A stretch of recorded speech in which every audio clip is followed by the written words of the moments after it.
Hey, everybody, and welcome to another episode of Be Fearless. I'm here this morning or this afternoon or the evening, depending on where you are today. I hope you're having a wonderful day. I'm here with the wonderful Frankie Kington, who has many facets to his personality and words after his name, such as author, entrepreneur, coach, mentor, particularly for youth, business, life. And he is very good at what he does. So I'm very excited to talk to him this morning. Good morning, Frankie. How are you? Good morning, Lisa Marie. How are you? And I'm very excited to be speaking to you today. We have a lot in common, don't we, Lisa? So I'm looking forward to this. And we work very closely together. So this is just like an afternoon chat for us on a normal day. So Yes. We're going to be digging into the idea of making yourself a little bit more fearless than you were yesterday. I just want to quickly jump in and say thank you for joining me. If you are watching the replay, please don't forget to put #replay, and we love to hear your comments. Although, unfortunately, I cannot see the comments as we're going live, but I will interact with you immediately after we have finished. I'm Lisa. I'm a teacher by qualification, and I worked for many years in the classroom, and now I work online with parents and children and anyone who likes helping their children at home with their learning. So that's me. I'm also an artist and an illustrator of children's books, and my first series of children's books that I've illustrated are coming out in the middle of June. So I'm very excited. So Frankie, now I'd love for you to tell everybody a little bit about all those things you do to help people before we get into about being fearless. Wow, your title feels a lot better than mine, Lisa. I'm telling you that. Wow, I've got to follow that up now. So, so my name is Frankie Kington. I'm known as a wise entrepreneur. And I'm an entrepreneur who's very passionate about helping young people, youth, possibly children. That's my new challenge, my dear friend here, Lisa, and teenagers to transform their lives. If you're doing amazing coaching and mentoring programs, I love the idea of public speaking. I feel that everybody, especially children and youth, we've all got a voice, and public speaking is where we can express our voice. It's a very lucrative industry. But what I love about it, Lisa, as well, is that the fact that I can help somebody transform their life or solve a solution for their life is really rewarding for me. That's where I really feel that's what I enjoy about what I do and where the success is. So not only am I helping somebody transform their life, they're helping me transform my life as well. So we both grown together. So I'm very passionate about that. I've just had a book out just over probably a month ago now. It's called The Wise Entrepreneur, the true story of flying on the inside and reaching new heights, the true story of the wise entrepreneur. And that is me, Frankie Kington, and it's volume 1, Growing Pains. So I hope that's interesting for you and you want to go out and buy that and leave me a lovely review. That would be amazing. Thanks for that, Frankie.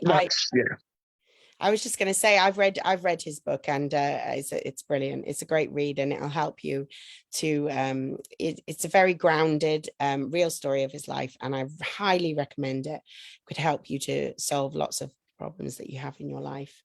Frankie, many things that you do to help other people, and now today we're going to help by talking about being a little more fearless. And I know you're very fearless. So I'm going to dive into my first question, if that's okay with you. That's fine. Okay. So, Frankie, can you tell us all about a time when you have experienced fear, which has prevented you from doing something that you needed to do or that you knew you should do? That is a very good question.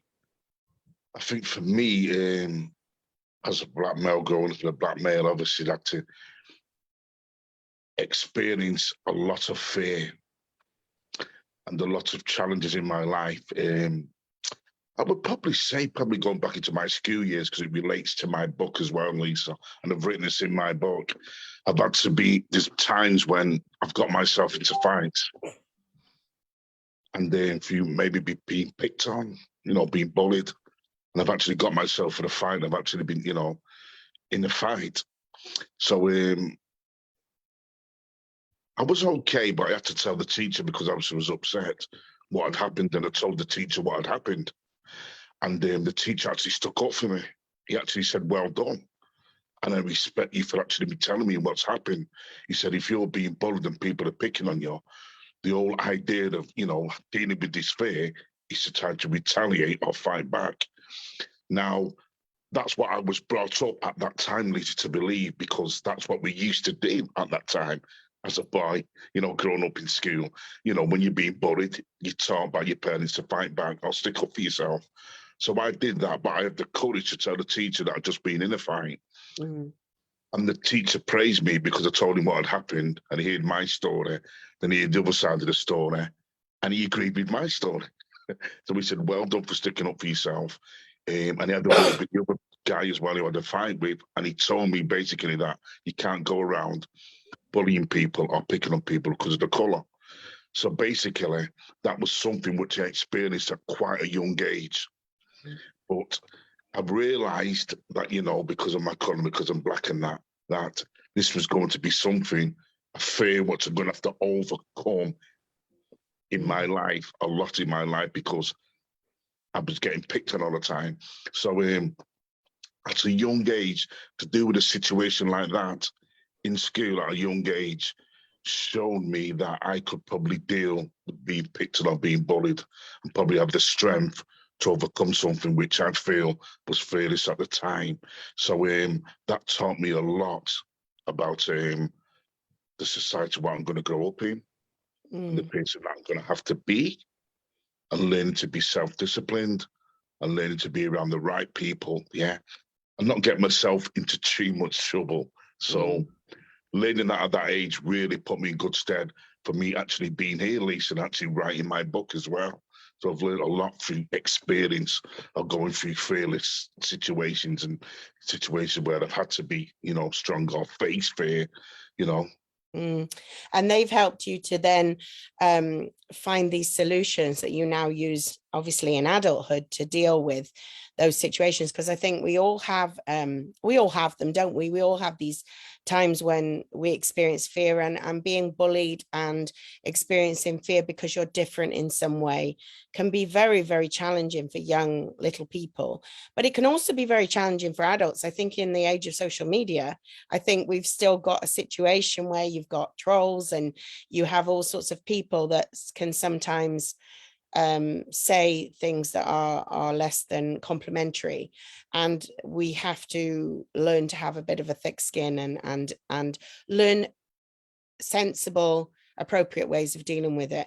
What you did there as a child is you went and asked for help, which is the first thing that I certainly would suggest to someone who is fearful of something and doesn't know the next step, is to reach out to somebody and ask them for help. What would be the suggestion that you would do to help me?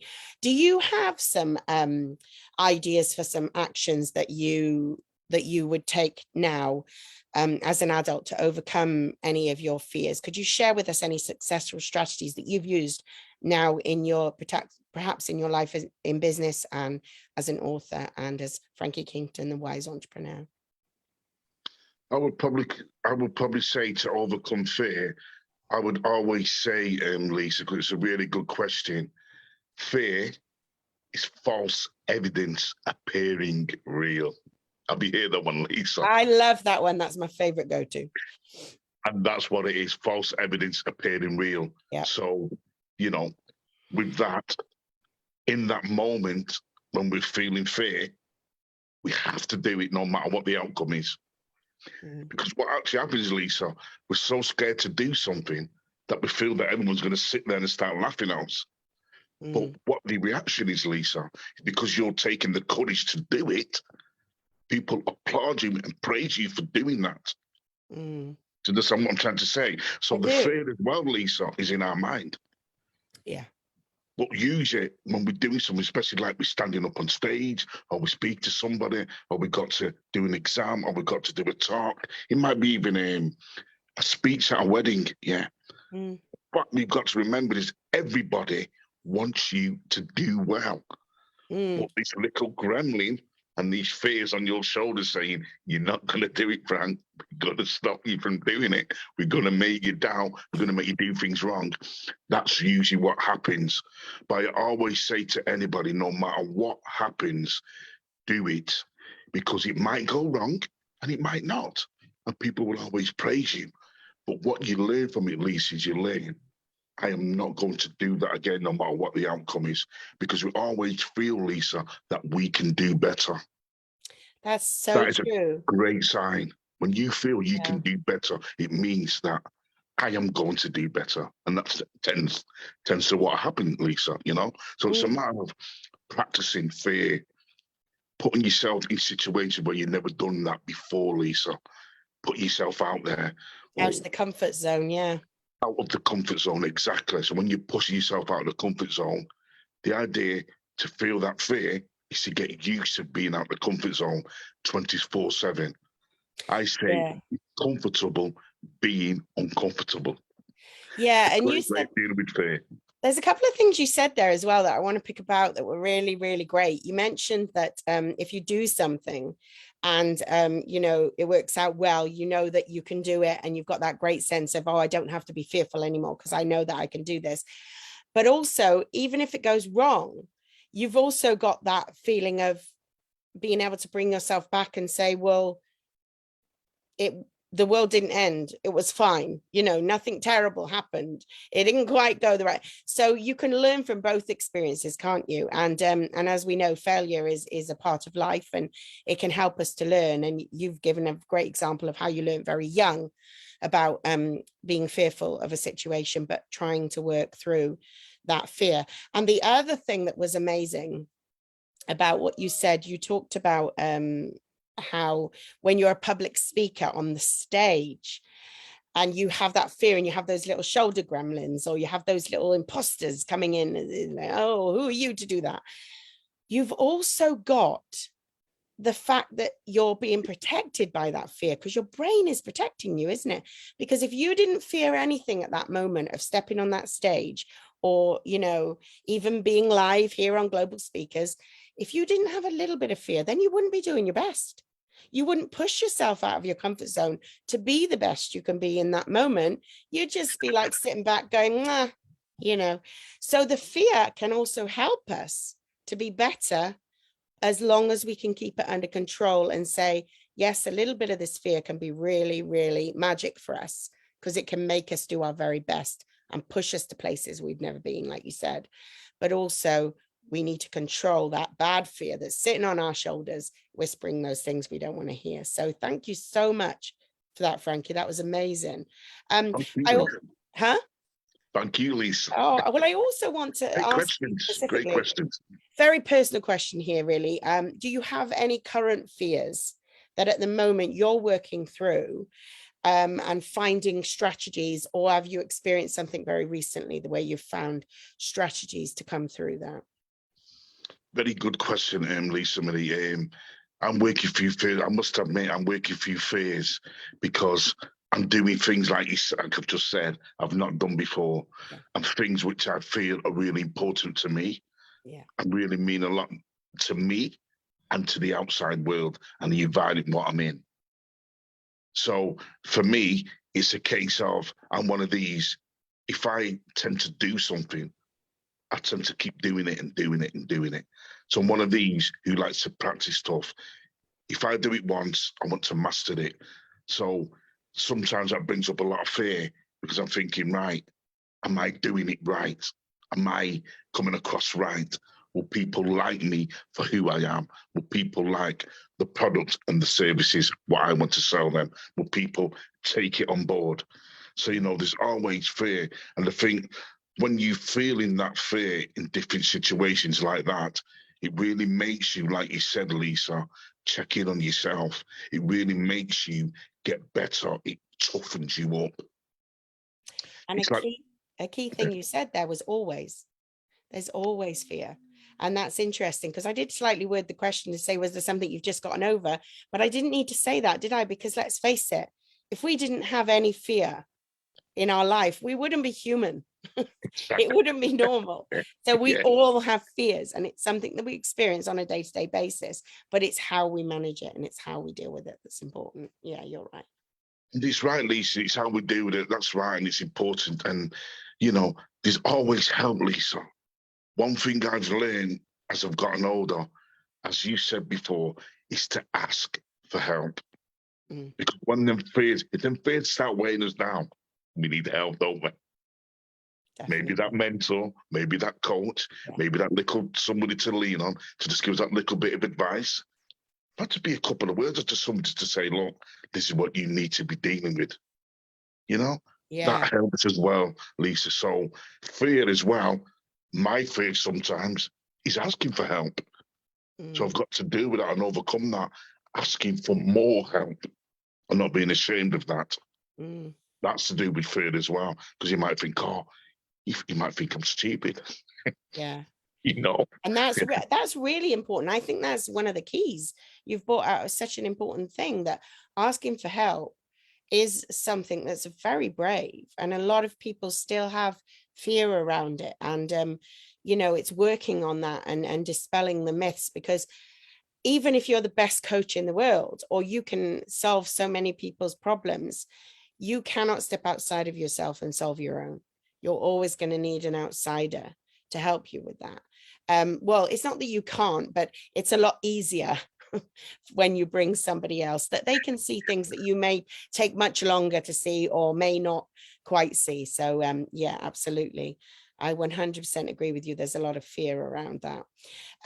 So my next question would be, if you could live even more fearlessly than you do now, what sort of transformation can you see in your life as a result of living more fearless? I would probably say I'd have to be a lot more open. I think when you have to be fearless, your life has got to be open. It's like a parachute, isn't it? Your mind should be like a parachute. It's better when it's open, Mm, okay? Because a parachute can glide down through the clouds or through the sky, and nobody gets hit. It's a nice, smooth ride and a nice landing. So, I would say you've got to be open because you think a lot more better when your mind is open. that's so good, because I mean, you can have, I actually do get fearful sometimes of hurting people's feelings. So, you can be fearful to say something to somebody, but actually, you're absolutely right. Living your life more open and honestly, and without that fear of judgment, will allow you to be more free, won't it? And to allow you to know that, you have the ability to tell somebody something, and it doesn't mean that you're going to hurt them, or if you do, you can explain why you felt you needed to tell them. It's all about understanding that you have to live your life your way and take your fear into your own hands Yeah, and it's great. do it. Just do it. Feel the fear and do it anyway, Frankie. That's great, Lisa. I mean, how many times have we said the wrong things? I thought, Yeah, what did I really need to say? exactly, Why exactly. did I say that? 100%. Yeah. And it's fair as well, isn't it? It's that emotion of fear, Oh, well, you this know. is what it is. It's all about emotion, isn't it? I mean, the fear is the chemical reaction that we have, that our brain is helping to, protect us. But at the end of the day, it's saying there's a problem here, you've got to deal with it. And it's how we deal with it, like we said. And then our emotions, our thoughts take over, and then they react. They cause us to behave in a certain way, whether we behave the right way in spite of the fear, or the wrong way, is up to us. And that's really what it's all about when you're talking about fear.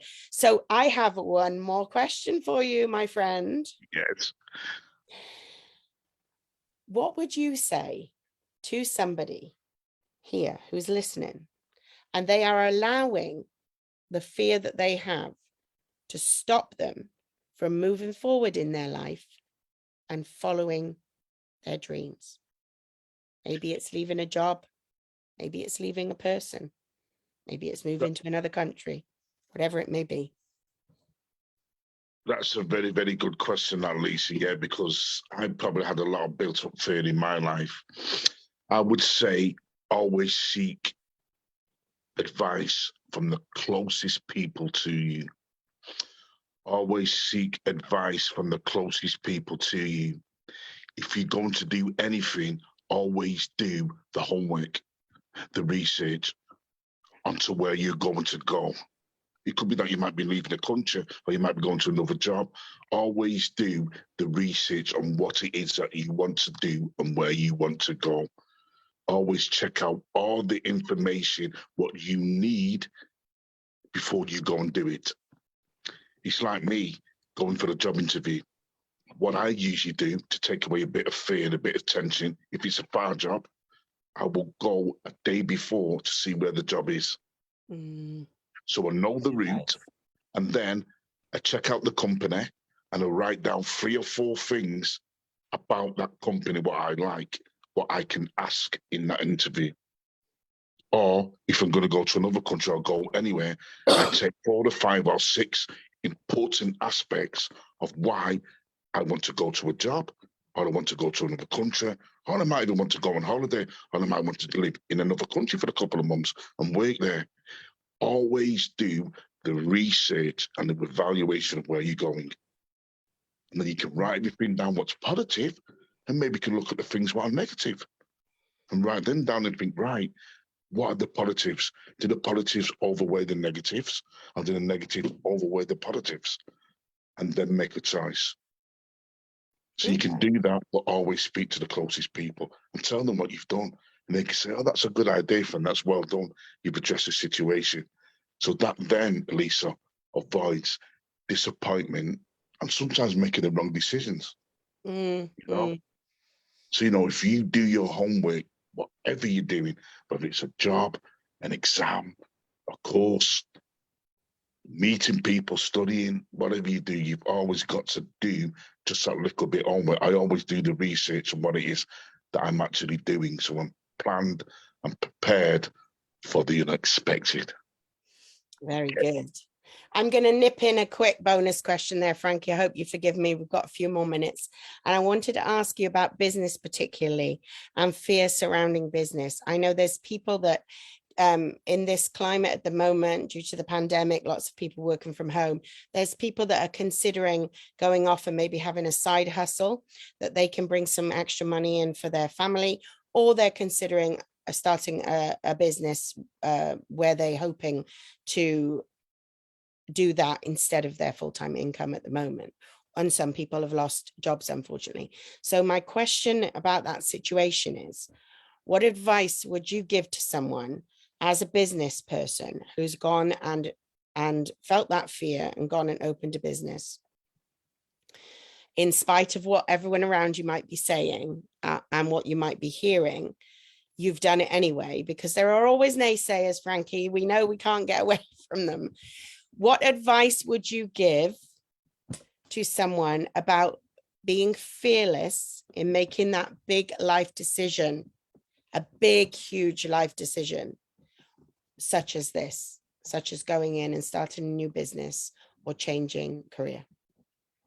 A great question, Lisa Marie, which I know Because it you've would have done it. been. Yeah, you've done it. So, Well, the past couple of weeks have been very difficult for both of us. yeah. I lost a business coach, a special friend, a very close person to me, and we all did. And that lady was amazing. And she was my business coach. So I would say, as going into mentoring and being a mentor and a coach, my fear is now probably working with younger children because I've never done it before. And that's with you, Lisa Marie. Yeah. So I would say, Lisa Marie, to anybody, yeah, because my fear of losing my business coach, Maria Kompanowska, someone who's very close to me a couple of weeks ago, that fear for me was, God, I'm on my own. Where's that Never partner on to your grow own. with But and yeah, develop with and learn and grow together? I So I understand. would say to anyone, Lisa, going into business, it's really important, as we know, to have that special partner, that business coach or mentor who you can grow with together and learn together and be successful together. For me, Lisa, that's true success, Lisa Minnie. That is true success. So I would say to anybody out there, don't make the same mistakes I made. Find that mentor and that coach who's successful as well. You may know a little bit more than you, who can help you grow together and you can build that special relationship. Because That's we great know that advice. the industry we're in, Lisa, as mentors and coaches Mm. and public speakers, yeah, it's a very lucrative industry. But the fact that we are helping people solve a problem and overcome their problem, it helps us to grow together and makes it more rewarding for us. Well, we're lifelong learners, aren't we, Frankie? I mean, we're learning something Exactly. new from each other every day and from everybody that we have in our lives. Absolutely. It's just a big, huge growth until, we get old and pass on. But what I would say as well is I think all those points you made are amazing. And I would also just add that, there's an element of risk taking and being brave, but just be diligent and weigh up the risk and, look at the fears. And like you said, look into all the details, do your due diligence, which was great advice. And like, Frankie, this has been amazing. What were you going to say? Share it with me. Go for I'm it. just going to say, Lisa, sorry to cut you off, but I'm just going to say, yeah, I'm called the wise entrepreneur, not because I'm smarter or better than anybody, because I feel I'm wise. And an entrepreneur is somebody who takes calculated risks to make money. So I'm always wise on my choices, Lisa. Does that make sense? Yeah. That is And true. that's the advice I want to give people, I Yeah. want to help people. Absolutely, 100%. And that's the thing. It's also about being humble, isn't it? And knowing that you can learn from everybody, no matter what they've done in their life, no matter what age or situation they're in, 50 years in business or a year, there's something to learn. Amazing. Absolutely fantastic. I want to thank you, Frankie, for being here with me today and sharing all those wonderful gems of wisdom with us. And I hope that those that are listening today have enjoyed this little chat with me and Frankie. It's been like we usually do, having a little chat in our living room. So it's been a bit different for us, but we hope that you've enjoyed it and that you will join us again next time as we welcome a new guest on G.S.T podcast who is going to talk about how they are being more fearless and how maybe you could too. So that's it for today. That leaves us all to just say goodbye, and we hope you have a wonderful day. Thanks, Frankie. Thank you Goodbye, so much, everyone. Lisa. Really appreciate you. Thanks for some great questions. Take care. Take care, Bye-bye. ladies and gentlemen. Thank you. Thanks, Lisa. Bye-bye.